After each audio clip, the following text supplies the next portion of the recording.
I'm going to discuss about the review or the studies that have been done on AI related to nursing.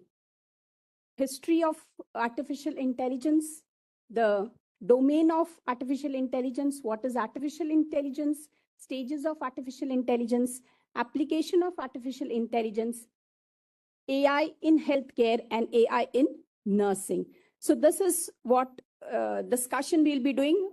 The starting, that is the history and domain, has already been discussed. Even I think the stages are also discussed. We'll look into the applications and artificial intelligence in healthcare and in nursing.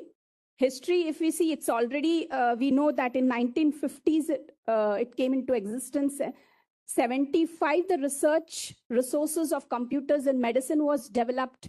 2000, deep learning was developed in 2000, 2010, CAD came and was applied in endoscopy for the first time, whereas in 2015, the FarmBot was developed, and 17, the FDA approved cloud-based DL applications, and from 2018 to 2020, several AI trials were being conducted, and we are all knowing about this because it's already been discussed in the sessions.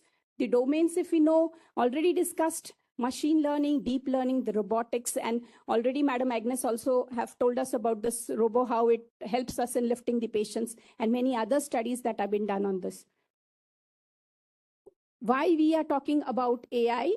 The need of AI, if we see, multiple data has to be analyzed and we have to compute this. So for this, the AI is being done. What is artificial intelligence? Artificial intelligence is developed of computer systems that are capable of performing the tasks that are there. Now, if the stages, if we see the artificial intelligence, narrow intelligence, artificial general intelligence, and artificial super intelligence. These are the different stages that we have seen. I'm not going to talk much about this because I think it's already discussed. The applications also, AI applications in healthcare, in the different sectors, we see that the AI is being applied. Now, the challenges that we face by the Indian healthcare system, this is important, which we have to know. Shortage of qualified healthcare professionals and infrastructure. This is the challenges that we are facing if we want to implement AI or follow AI, especially in the public sectors. If we see, this is what has been faced by, as the evidenced by the presence of 0.76 doctors and 2.09 nurses per 1,000 people. Additionally, Indian healthcare faces acute shortage of hospital beds with 1:3 hospitals. So this is one of the challenges that we face. Then affordably, private expenditure accounting for 70% of the healthcare expenses, of which 62 is out of pocket expenditure. So if we see, even the expenditure is more if we want to implement this AI. Reactive approach to essential health, largely due to the lack of awareness, access to services, and behavioral factors. The important thing is we have to even make the public aware. I know in private sectors, if we see, the public is aware, but looking into the government sectors, the public sectors, and in the general public, this awareness is not much more. So we have to develop this in the public sector. Most of the private facilities are concentrated in and around Tier 1 and Tier 2 cities, due to which patients have to travel substantial distances for basic and advanced treatments. The patient has to travel far away from the remote area to the cities for this AI treatment. Non-uniform accessibility, healthcare access to the healthcare access in the country. So it's because it's not uniform, it becomes a challenge for a person. Why do we need an AI in the healthcare? To save time, energy, and money. Very important, to avoid unnecessary walks to the hospital for minor ailments, because most of the things can be dealt from home to the line of treatment can be done with the help of AI at the home level, or in what we say in the even at the community level. To avoid excess physical burden on the OPDs, IPDs at the tertiary care hospitals, to provide specialist-based care for the rural population, to avoid misguidance, to prove necessary care to needed ones, and to use e-referral system connects these peripheral hospitals with tertiary level hospitals. So it is the e-referral system, especially in the primary health care centers, if we see, or the remote public health centers, the rural hospitals. From there, if we want to refer the patient to the tertiary hospitals, it's going to become a very useful system. EHR is going to help us in tracking these patients if we implement this AI at the public sector. Now, applications of AI in the healthcare. There are certain studies which I have put forth. The application of use of artificial intelligence in cancer nursing, a systematic review was done, and the purpose, artificial intelligence is being applied on oncology to improve the patient and the service outcomes. And this, if we see, the result that is used, artificial intelligence was used in numerous areas, including breast cancer, colorectal, liver, and ovarian cancer care, among the others. Algorithms were trained and tested on primary and secondary data sets to build predictive models of the health problems related to cancer. And in the conclusion, if we find the electronic cancer nursing data set should be established to enable artificial intelligence technique to be tested, and if effective, implemented in digital predictions and other AI-based tools, cancer nurses needs more education on machine learning and natural language processing, so they can lead to contribute to artificial intelligence developments in oncology. So from this, we come to know that, yes, we need training to implement this. Advance of flexible pressure sensor towards artificial intelligence and healthcare applications. Here, if we see, the devices are there, which will tell us about the pressure. If the sensors are there, which will identify the pressure in the patients in case even the pressure ulcers, IV points, or any things which leads to pressure ulcers in the patients can be identified with the help of this pressure sensors. But again, if we see perspectives of self-powered, transparent, and implantable pressure sensing devices also examined to highlight the development directions in the existing research field. This is one of the study which has been done. Then artificial intelligence in nursing and midwifery. Again, a systematic review was done to synthesize literature and AI in nursing and midwifery. 140 articles were included. Nurses and midwives' involvement in AI varied, with some taking an active role in testing, using and evaluated AI-based technologies. However, many studies did not include either profession. AI was mainly applied in the clinical practice to direct patient care, with fewer studies focusing on administration and management or education. Benefits reported were primarily potential, as most studies trained and tested AI algorithm.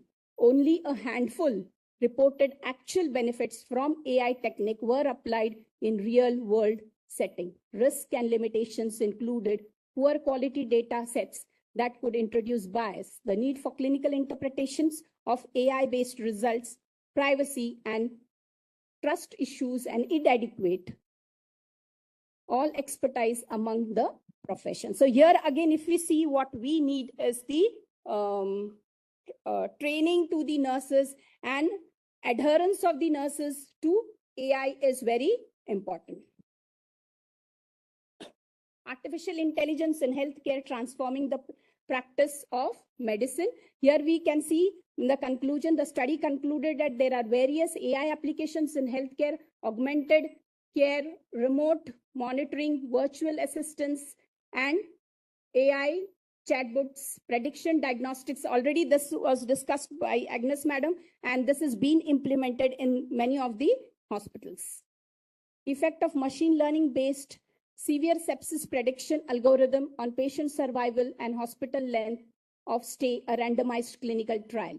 Here also we can see that because of implementations, the stay of the patients can be reduced with the help of AI.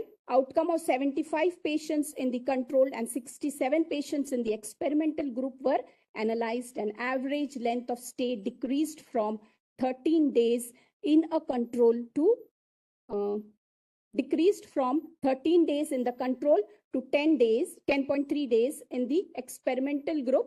And in hospital, mortality decreased by 12.4% points when using the MLA, a relative reduction of 58%. So this is machine learning based, was associated for improved patients' outcome. So from this, we can know that, yes, we can reduce the stay of the hospital, and reducing the stay of the hospital, we know how much cost can be reduced in the patient. So it is financially benefited to the patient.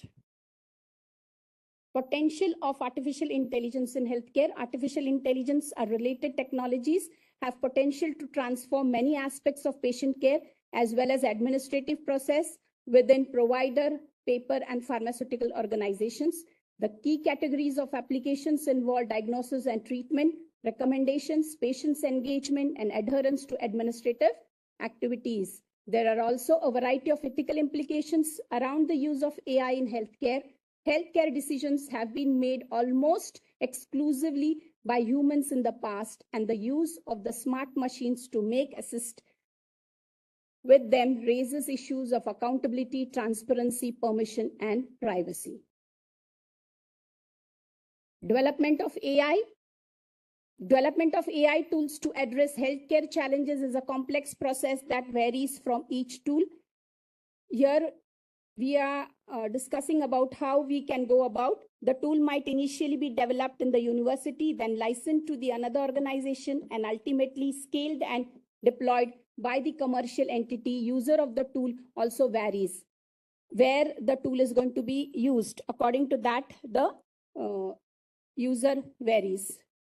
So artificial intelligence product development stages, we see the design and the development, evaluation and validation, scaling and monitoring and maintenance. So this is how we have to go about in artificial intelligence. Principles: protecting human autonomy, promoting human well-being and safety of the public interest, ensuring transparency, explainability, and intelligibility, fostering responsibility and accountability, ensuring achievements, and promoting AI in the response of and sustainability. So these are the principles which we have to follow during the implementations. AI tool in the patient care has potential to deliver many benefits. It's already been discussed, so we are not going to discuss more on this. Augmented patient care, clinical, already Madam Agnes has discussed about this, predicting health trajectories, recommending treatments, guiding surgical care, monitoring patient, improving medication adherence, and recording digital notes. Machine learning. This is enabled. CDS tool can help in predict the likelihood that the patient's condition will deteriorate. In one example, in 2013-14, a large integrated health system successfully piloted a machine learning model to identify patients at the risk to transfer to the intensive care unit. Now, we know the patients when they are in the general ward, or even in the patients when they are admitted in the ICU, there are we can identify the patients with the help of AI in case if the patient develops any complications, and immediately we advance the line of treatment to the patient with the help of AI. Other applications in this category include prediction of acute kidney injuries and clostridial difficile infections. Now, recommending treatments, AI-enabled CDS tools can also recommend treatments in the healthcare providers, potentially helping them to make decisions more effective and more patient-specific. Already it is discussed, so I think my topic is going to be, it's like a revision, but only thing what I'm focusing is on the studies that has been done on the AI reinforcement learning approach to weaning the mechanical ventilation in intensive care unit. Already this also is being implemented in many of the hospitals. The patient weaning is being identified with the help of AI, and we shift the patient from supports. That is, we wean the patient with the help of AI because